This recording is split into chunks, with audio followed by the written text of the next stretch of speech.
মুআজিজা। আমাদের নবী যে আমাদের মতো নয়, আমাদের নবী সাধারণ কোন ব্যক্তি নয়। আমাদের নবীর শান শওকত আজমত অনেক উপরে। এই জিনিসটাকে ব্যাখ্যা দেওয়ার জন্য আল্লাহ আমাদের জন্য কি দিলেন, রাসূলের জন্য কি দিয়েছেন? মেরাজ দিয়েছেন। কথা বলেন ঠিক কিনা? আমাদের সমাজে কিছু ব্যাকরণ আছে যারা বলে মেরাজ সম্ভব নয়, আমার নবী আমাদের মতো সাধারণ। তো ব্যাকরণকে আক্রমণ দেওয়ার জন্য আল্লাহ মূলত নবীকে মেরাজ দিয়ে সারা পৃথিবীকে বুঝিয়ে দিয়েছেন, তোমরা চলো জমিনে আর আমার নবী চলে আসমানে। আমার নবী চলে আসমানে হাঁটে। আমার নবীর কদমের নিচে তোমরা নয়। আমার নবীজি হরমের জুতা পরেছে, ওই জুতার তলার নিচে তোমরা। সেজন্য আমার নবীকে সাধারণ মনে করিও না। আমি মেরাজ দিয়ে তোমাদেরকে বুঝিয়ে দিয়েছি তিনি অসাধারণ নবী। সুবহানাল্লাহ বলেন। সেজন্য মেরাজ এটা আমার নবীর মুআজিজা। সুবহানাল্লাহ। সেজন্য যা অন্য কোন নবী রাসূলের ভাগ্যে জুটেনি, অন্য কোন নবী রাসূলের ভাগ্যে জুটেনি যে মেরাজ নবীটা হয়েছে আমাদের প্রিয় নবী হযরত মুহাম্মদ রাসূলুল্লাহ সাল্লাল্লাহু আলাইহি ওয়াসাল্লাম। সেজন্য আমরা বড় ভাগ্যবান, আখেরি জামানার এমন নবী পেয়েছি যে নবী আমাদেরকে নিজেও তিনি মেরাজ করেছেন, আবার আমাদের জন্য মেরাজ করার জন্য নামাজ দিয়েছেন। সুবহানাল্লাহ। আসসালাতু মিরাজুল মুমিনিন। ওগো আল্লাহ, আমার জন্য মেরাজ বানাইলা, এত সুন্দর করে পৃথিবীকে সাজাইলা, আসমান সাজাইলা, জমিন সাজাইলা, লৌহ কলম 18,000 মাখলুকাত আমি নবীর জন্য সাজাইছো, আমি নবীর জন্য মেরাজ করাইয়া দিছো। আমার উম্মতের জন্য কিছু করবে না? তোমার দিদার আমার উম্মত কিভাবে পাবে? আমার আল্লাহ বলে তোমার উম্মতের জন্য আমি নামাজ দিয়েছি। সুবহানাল্লাহ। কি দিয়েছি? নামাজ। এই নামাজের মধ্যে আমরা যখন ঢুকে যাই তখন কার সাথে দিদার হয়ে যায়? আল্লাহর সাথে। সেজন্য নামাজ এমন ভাবে পড়তে হবে যেভাবে নামাজ পড়েছিলেন ওয়াইসুল করুনি, ঠিক কি না?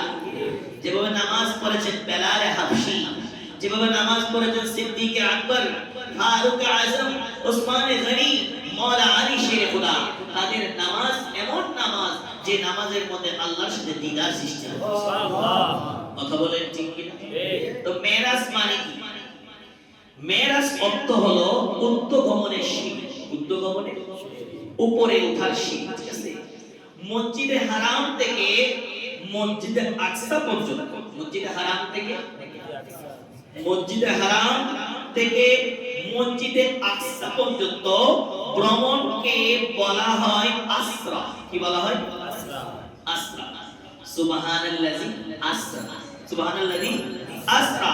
আল্লাহ বলে দিলেন আমি আমার হাবিবকে মসজিদে হারাম থেকে মসজিদে আকসা পর্যন্ত দুনিয়াতে যে ভ্রমণ করাইছি এটার নাম হলো কি?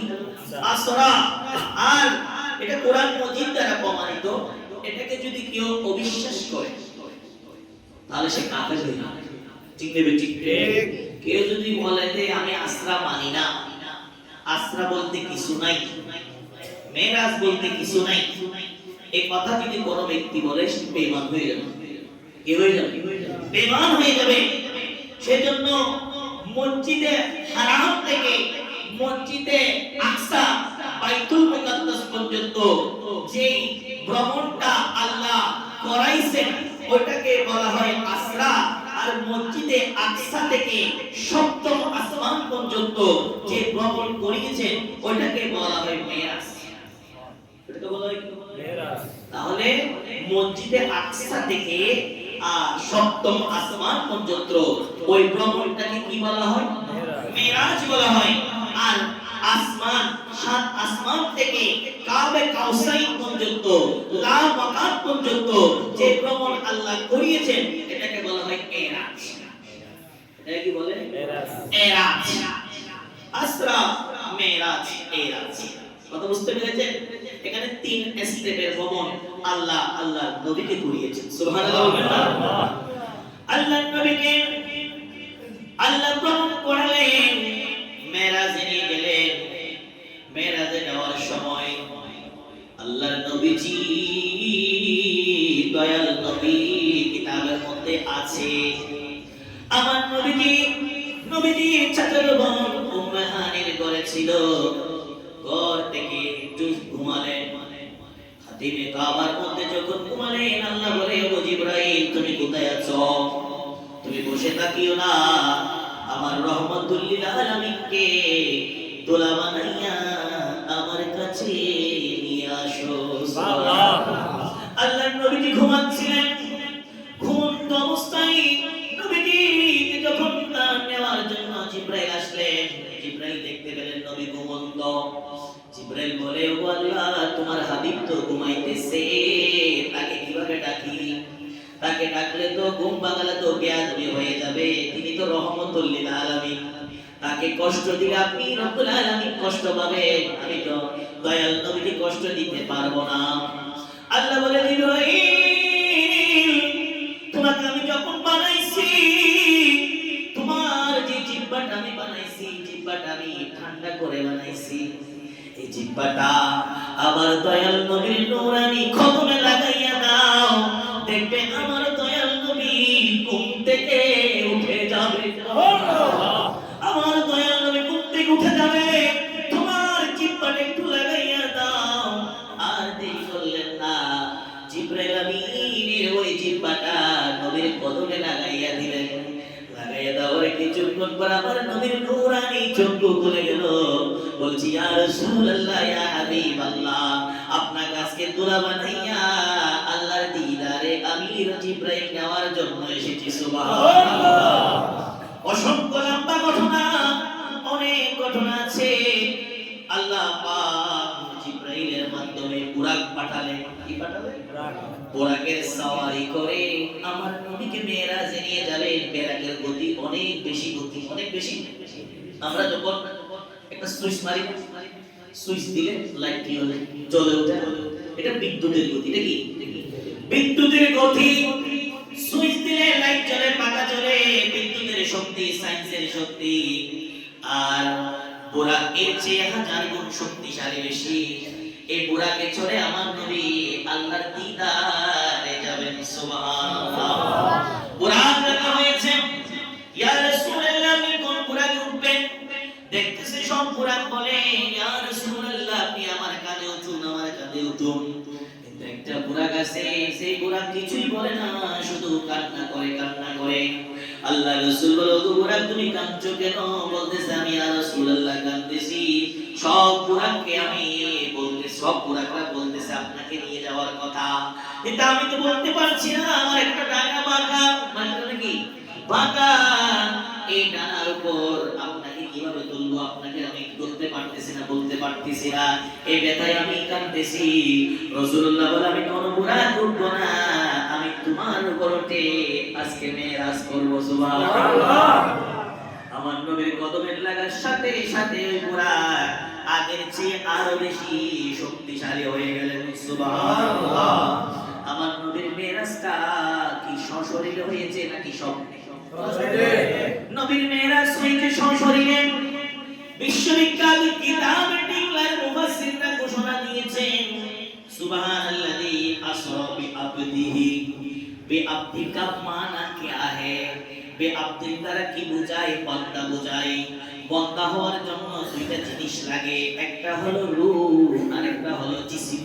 একটা রূহ, রূহটা থাকে ভিতরে, জিসিমটা হলো আমাদের শরীর।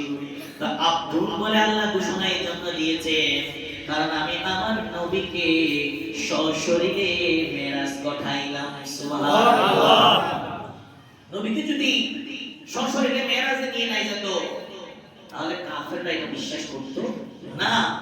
কারণ কাফেররা মসজিদে হারাম থেকে মসজিদে আকসা পর্যন্ত, কারণ অনেক কাফেররা তাদের কাজকর্ম করার জন্য মসজিদে আকসায় যেত। মসজিদে আকসা এমন অনেক কাফেররা সেটা জানতো, সেজন্য রাসূলকে জিজ্ঞেস করবে, এই চিন্তা করে আল্লাহ এখানে সুবহানাল্লাযী আসরা বিআবদি বলেছেন। কারণ ইয়া রাসূলুল্লাহ, আপনার এই মেরাজকে নিয়ে অনেকে সন্দেহ করবে, অনেকে বলবে রাসূল সশরীরে মেরাজে যায় নাই, রাসূল স্বপ্নে গেছে।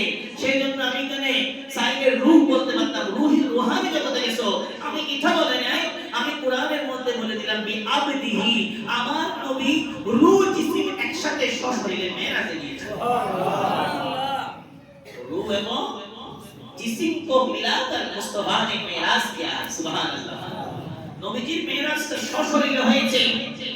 যখন কাফেররা নবীজিকে জিজ্ঞেস করতে লাগলেন বাইতুল মুকাদ্দাস কেমন, একজন নবীকে জিজ্ঞেস করে নবী বলে মেরাজে গেছেন কেমন, এটা জিজ্ঞেস করতেছে, রাসূল তো সব বলে দিচ্ছেন। তখন কাফেররা বিশ্বাস করেছিল কিন্তু মানতে পারে নাই, নবীকে মানে নাই, কারণ নবীর প্রতি তাদের খুব ছিল, হিংসা ছিল, বিদ্বেষ ছিল, নবীকে মানতে পারে নাই। কিন্তু নবীকে আবার আলামিন বলেও ডাকা। সুবহানাল্লাহ বলবেন না? সুবহানাল্লাহ। সেজন্য আল্লাহ তাআলা পবিত্র কোরআনে পাকের মধ্যে বলে দিলেন আমি নবীকে কেন মেরাজ করাইছি। নবীকে মেরাজ করার কারণ হলো সারা পৃথিবীবাসীকে বলে দিচ্ছি আমার নবী যেমন তেমন নবী নয়। কিয়ামতের ময়দানে আমার নবীর শান মেরাজের মতো চলবে। যেভাবে মেরাজের মধ্যে আমার নবীকে তুলা বানাইয়া নিয়ে গেছি, কিয়ামতের ময়দানে আমার নবীর জন্য একটা চৌকট থাকবে, একটা বড় মুকুট থাকবে, রাজপ্রাসাদ থাকবে, নবীকে তুলা বানানো হবে। সেই দিন কিয়ামতের ময়দানে আমার নবীকে তুলা হিসেবে তোমাদেরকে দেখানো হবে। সুবহানাল্লাহ। আমার নবী যখন মেরাজে গিয়েছেন তখন নবীকে আল্লাহ সব কিছু দেখাইছে, জান্নাত দেখাইছে, জাহান্নাম দেখাইছে। জাহান্নামে গেলেন, নবী জান্নাতে গেলেন, জান্নাত পরিভ্রমণ করলেন, জাহান্নাম পরিভ্রমণ করলেন। যখন নবীজি জাহান্নামে গেলেন, জাহান্নামে দেখতেছে কিছু মানুষ কি খাইতেছে, রক্ত। কি খাইতেছে? রক্ত খাচ্ছে। আল্লাহ নবী জিবরাইলকে জিজ্ঞেস করে, জিবরাইল এই ব্যক্তির এই অবস্থা কেন? সে রক্ত কেন খায়? রক্ত তো খাওয়ার জিনিস না, সে শুধু রক্ত কেন খাচ্ছে?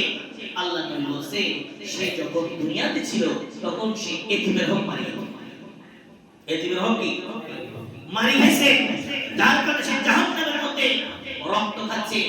আবু সাঈদ খুদরি রাদিয়াল্লাহু তাআলা হাদিস বর্ণনা দিচ্ছেন আমার নবীজি যখন আরেকটা জাহান্নামে গেছেন তখন ওই জাহান্নামে দেখতে পেলেন কিছু মানুষ কয়লা খাইতেছে, আগুনে কয়লা, তাকে শিকল দিয়ে টেনে টেনে জাহান্নামে নিয়ে যাওয়া হচ্ছে। আর সে কয়লা খায়, কিছুক্ষণ পর আবার সে বাথরুম করতেছে, কয়লাগুলো বের হচ্ছে, তার মধ্যে রূহ আছে কিন্তু মরণ নাই, শুধু শাস্তি অনুভব করতেছে। তার ঠোঁটটা উঠের টুক যেভাবে চ্যাপ্টা সেরকম চ্যাপ্টা হয়ে গেছে। আল্লাহর নবী দুই চোখের পানি ছেড়ে দিয়ে বলছে, ওগো জিবরাইল তার অবস্থা এরকম কেন, তাকে এরকম কষ্ট দেওয়া হচ্ছে কেন? তখন জিবরাইল বলতেছে, ইয়া রাসূলুল্লাহ সে যখন দুনিয়ার জমিনে ছিল তখন সে সুদ খাইতো। দেখাইতো আল্লাহর নবী এভাবে আরেকটা জাহান্নামে গেলেন। আল্লাহর নবী দুই চোখের পানি ছেড়ে দিলেন আখির জামানার উম্মতের জন্য। হায়রে হায় জাহান্নাম কত কঠিন। আল্লাহর নবী জাহান্নামে গিয়ে দেখতেছে আরেকটা জাহান্নামের মধ্যে কিছু মানুষকে এক পাশে ভালো খাবার দিছে, আরেক পাশে খারাপ খাবার দিছে। তারা ভালো খাবার না খেয়ে খারাপ খাবার খাইতেছে। আল্লাহর নবী জিবরাইলকে জিজ্ঞেস করে, জিবরাইল তার অবস্থা কেন? সে ভালোটা গ্রহণ না করে খারাপটা কেন গ্রহণ করতেছে? আল্লাহর নবীজিকে জিবরাইল বলে, ইয়া রাসূলুল্লাহ সে যখন দুনিয়ার জমিনে ছিল নিজের হালাল স্ত্রীকে ফেলে দিয়ে অন্য মহিলাদের সাথে নষ্টামি করত। নাউযুবিল্লাহ, আছে না নাই রে আমার বাবা? নিজের স্ত্রীকে ছেড়ে, হালাল স্ত্রীকে ছেড়ে অন্য মেয়েদের সাথে ফুষ্টামি নষ্টামি করতেছে। এই ধরনের সমাজের মধ্যে এসব কাজ হচ্ছে কিনা? হচ্ছে কিনা? বলা হাদিসের কথা। আল্লাহর নবী দেখছেন সুদখোরের অবস্থা কি, এতিমের হক মারি হেলে কি অবস্থা, এবং পরকিয়া কথা বুঝছেন তো? নিজের স্ত্রীকে ছেড়ে অন্য মহিলার সাথে। নাউযুবিল্লাহ বলেন। এরা নবীর উম্মত হতে পারে? যারা নবীর উম্মত তারা এগুলা থেকে দূরে থাকবে। আল্লাহর নবী আরেকটা জাহান্নামের মধ্যে গেলেন, দেখতে পেলেন ওই জাহান্নামের মধ্যে নারীদেরকে উলঙ্গ করা হয়েছে। তাদের হস্তনগুলাকে রশি দিয়ে বানাইয়া নিচে আগুন ধরিয়ে দেওয়া হয়েছে। নাউজুবিল্লাহ। আল্লাহর নবীজি দুই চোখের পানি ছেড়ে জিবরাইল বলে, জিবরাইল এই মহিলাদের অবস্থা কেন? জাহান্নামে তো কঠিন কেন? এই মহিলাদেরকে এত কষ্ট দেওয়া হচ্ছে কেন? আল্লাহর নবী বললেন, এই মহিলা বড় বদখার ছিল, নিজের স্বামীকে ছেড়ে অন্য ছেলের সাথে নষ্টামি করত। আছে না নাই? এখন চলতেছে কিনা? হালালকে বাদ দিয়ে হারামে যাইতো, নিজের সৌন্দর্যটাকে পুরুষকে দেখাইতো, যার কারণে তার নিচে আগুন ধরিয়ে তাকে বারবিকিউ বানানো হয়েছে। আছে না নাই? আল্লাহর নবী এক একটা জিনিস যখন তিনি জাহান্নামে গেলেন দেখতে পেলেন, আল্লাহর নবীজি এরপর আরেকটা জাহান্নামে গেলেন। ওই জাহান্নামে গিয়ে দেখতেছে কিছু জাহান্নামীদের মাথার উপর পাথর মারতেছে। কি মারতেছে? পাথর মারতেছে, আযাব দিচ্ছে, আঘাত করতেছে। তাদের মাথাগুলো আবার আগের মতো হচ্ছে, আবার পাথর মারতেছে, পাথর মেরে মেরে তাদের মাথাগুলো থেকে রক্ত ঝরতেছে, আবার আবার আযাব দেওয়া হচ্ছে, আগুন মারা হচ্ছে। আল্লাহর নবী জিজ্ঞেস করলেন, জিবরাইল এই ব্যক্তির অবস্থা কেন? আল্লাহর নবী বললেন, ইয়া আল্লাহর নবীকে বললেন, ইয়া রাসূলুল্লাহ, এরা যখন দুনিয়ার জমিনে ছিল তখন তারা বেনামাজি ছিল। তারা জামাতে নামাজ পড়ে নাই, নামাজ কি করে নাই? পড়ে নাই। তারা নামাজকে গুরুত্ব দেয় নাই। এভাবে নবীজি জাহান্নামে গেলেন, আরেকটা জাহান্নামে গেলেন। সেই জাহান্নামে গিয়ে দেখতেছে একজন ব্যক্তির কাঁধের উপর একটা আগুনের লাকড়ি বোঝা উঠাইয়া দিছে। সেই লাকড়িটা সে টানতেছে আর আযাব ভোগ করতেছে। তখন আল্লাহর নবী জিজ্ঞেস করলেন, তার এই অবস্থা কেন? তখন জিবরাইল বলতেছে, তার এই অবস্থা হলো সে বেশি লোভ করত। কি করত? লুবি লুবি লুবি মানে আছে না নাই? লোভ করত। এভাবে নবীজি মেরাজের রাত্রিতে জাহান্নাম প্রদর্শন করলেন। তারপর গেলেন জান্নাতে। কোথায় গেছে? জান্নাতে গেলেন। আল্লাহর নবী জান্নাতে যখন ঢুকলেন, জান্নাত থেকে একটা ঠান্ডা বাতাস আসতে শুরু করলো, একটা স্বর্গীয় বাতাস আসতে শুরু করলো। মিষ্টি আম্বরের সুগন্ধ আসতেছে আর জান্নাতে আওয়াজ করতেছে, আমার কি দাবি চাও, আমার কি দাবি চাও, আমার কি দাবি? আল্লাহকে বলতেছে, আল্লাহ আমার কি দাবি চাও। কে বলতেছে? জান্নাতে। আল্লাহ নবী বলতেছে, জিবরাইল জান্নাত আওয়াজ করে কেন? কি বলে? তখন জিবরাইল বলতেছে, জান্নাত বলতেছে, আমার কি দাবি চাও? কি দামানি? তোমার উম্মত, তোমার নবীর উম্মতরা যারা মুমিন তাদেরকে জান্নাতে পাঠাও। তাড়াতাড়ি জান্নাতে। কারণ আল্লাহ জান্নাতের মধ্যে অনেক অনেক নিয়ামত দিয়েছেন। জান্নাত বলতেছে, আমি আর নিয়ামত নিতে পারতেছি না, অনেক নিয়ামত হয়ে গেছে। এই নিয়ামতগুলো ভক্ষণ করার জন্য তোমার নবীর যে মুমিন উম্মতরা আছে, নেককার উম্মতরা আছে, তাদেরকে আমার কাছে পাঠাও। সুবহানাল্লাহ। তাদেরকে আমার কাছে পাঠাও। তারা এগুলো কখন খাবে, কখন ভক্ষণ করবে? এত বড় বড় নিয়ামত আল্লাহ তুমি আমাদের ঘুরাই দিছো, তাড়াতাড়ি আমার কাছে। এরপরে আল্লাহর নবীজি জান্নাতকে বলতেছে, জান্নাতের সাথে কথা বলছে। জান্নাত বলতেছে, আসসালাতু ওয়াসসালামু আলাইকা ইয়া সাইয়্যিদি ইয়া রাসূলুল্লাহ। ও দয়াল নবী, আপনি আপনার উম্মতকে বলে দিন, যারা আল্লাহকে মানবে, নবীজিকে মানবে, নবীর পথে চলবে, আমি জান্নাত তাদের জন্য অপেক্ষা করব। সুবহানাল্লাহ। সেই জান্নাতে আমরা যেতে চাই কি চাই না? সেই জান্নাতে যেতে হলে 5 ওয়াক্ত নামাজের দরকার আছে না নাই? আরে বান্দা বলা আছে না নাই? আমরা নামাজ পড়তে চাই কি চাই না? নামাজ আমাদের থেকে পড়তে হবে, আমাদেরকে কোরআন পড়তে হবে, আল্লাহর রাসূলের অনুসরণ করতে হবে। আমরা যদি শুধু জুমার দিনে মসজিদে আসি, 5 ওয়াক্ত পড়তে নেই, এক হাজার নেই, 2 হাজার নেই, কিসের ডর? কখন মরবো, কখন কিয়ামত হবে, এরকম মন মাসটা নিয়ে আমরা মুসলমানরা চলতেছি। কিন্তু আমার মতো আপনার মতো কত মানুষ অ্যাক্সিডেন্ট হয়ে, দুর্ঘটনা হয়ে 1 সেকেন্ডে স্ট্রোক করে চলে যাচ্ছে। এরকম আছে না? অনেকে তো বেশি খাই মরে যাচ্ছে এরকম আছে। মেজবান বিয়ের মধ্যে বেশি খাই, ঘরে গেছে সে নিজেও বলতে পারে না যে খানা তার জন্য শেষ না। এই মেরাজ নবী তার জীবনের শেষ মেরাজ হতে পারে, এই সিজদা তার জীবনের শেষ সিজদা হতে পারে। কথা বলেন ঠিক কিনা? এই মন মানসিকতা আমাদের মধ্যে আছে। আমরা তো আছি দুনিয়ার রং তামাশায়, ঠিক নেবে ঠিক। আমরা মেরাজ কখন অনেক যুবক জানো না, অনেক যুবক রজব মাসে চাঁদ উঠছে কিন্তু মেরাজ কখন সে বলতে পারে দুজন আইতো না, কিন্তু টাকি ফার্স্ট টাইম কখন যায় হ্যাপি নিউ ইয়ার যে হবে ওই দিনটা পালন করতে হবে, ওই দিনটা আমাদের আকর্ষণ কিছু করতে হবে, অনুষ্ঠান করতে হবে, পিকনিক খেতে হবে। এটা আমাদের যুবকদের কালচারের মধ্যে আছে না?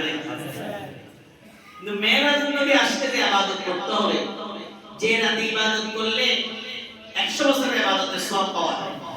সুবহানাল্লাহ সুবহানাল্লাহ। আল্লাহ নবী বললেন রমজান মাসে যেদিন মেরাজের দিন আসতো ওই দিনে আমি ইহতিকাফ করতাম। সুবহানাল্লাহ আল্লাহ নবী মেরাজের দিনে দেখতেন ইহতিকাফ করতেন, ইবাদত করতেন, কোরআন শরীফ পড়তেন, রাতভর ইবাদত করতেন নবীজি, এবং তারপরে দিন কি রোজা রাখতেন।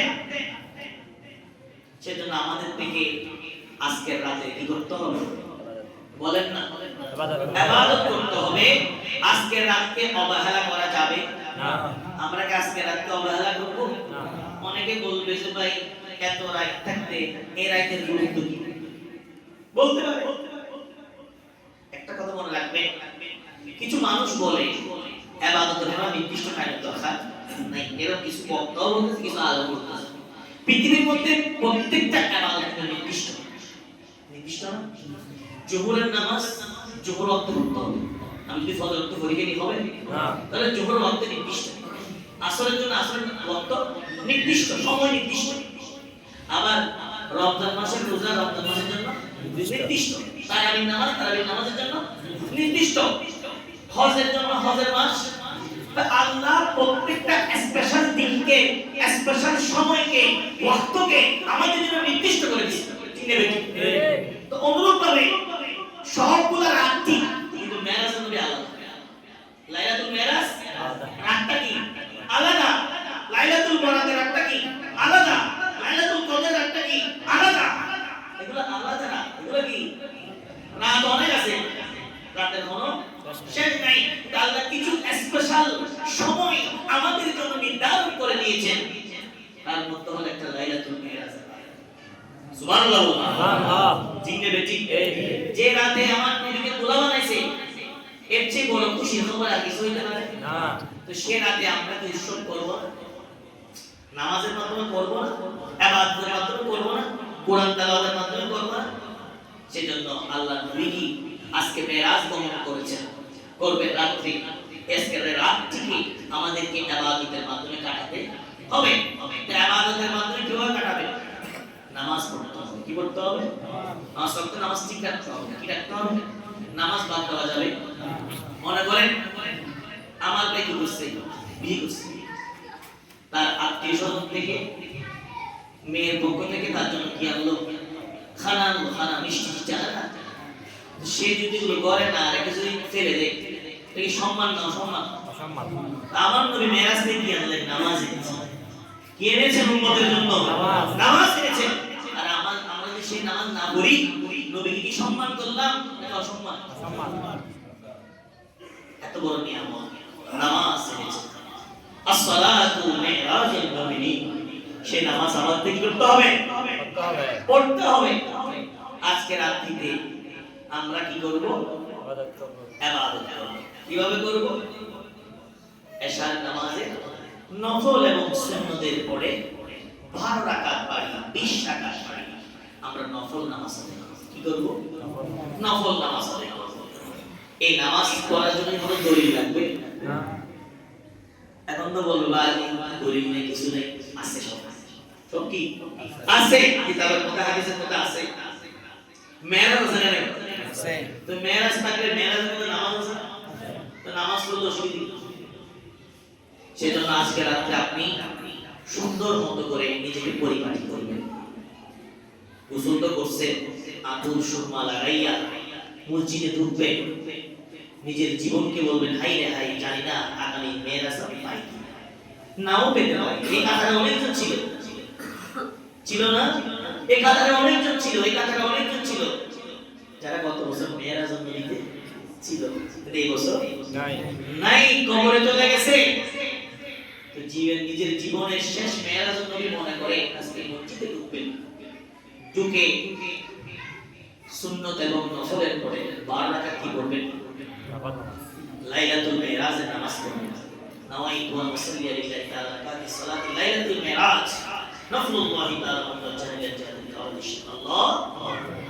নিজে নিজে বলবেন যে এই নামাজের কিছু নিয়ম আছে, 2 রাকাত করে 4 রাকাত, 2 রাকাত পরে সালাম দিলেন, আর 2 রাকাত করবেন 4 রাকাতে একটু বসবেন, বসে ইস্তিগফার করবেন, ইস্তিগফার আস্তাগফিরুল্লাহ ওয়া ইস্তিগফার করবেন, তওবা করবেন, দুরূদ শরীফ পড়বেন 70 বার 111 বার দুরূদ পড়ে করবেন। আমি নিজে নিজে চাইলে আপনি প্রত্যেকটা রাকাতের মধ্যে সূরা ফাতিহার পরে সূরা ইখলাস 3 বার পড়তে পারেন। আরেকটা নিয়মের মধ্যে আছে 4 রাকাত সূরা কদর দিয়ে পড়া, প্রত্যেক রাকাতে কি সূরা কদর, ঠিক আছে?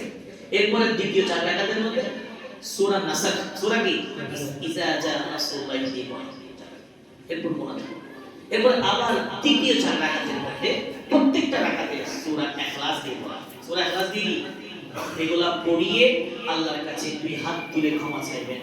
আল্লাহ তুমি আমার জীবনের গুনাহ মাফ করে দাও, আল্লাহ আমি অনেক গুনাহ করেছি, আল্লাহ তোমার নবীর উসিলায়, তোমার নবীর মেরাজ চলে আমার গুনাহ কি করে দাও, মাফ করে দাও। আজকে মাফ চাইবেন, কি চাইবেন?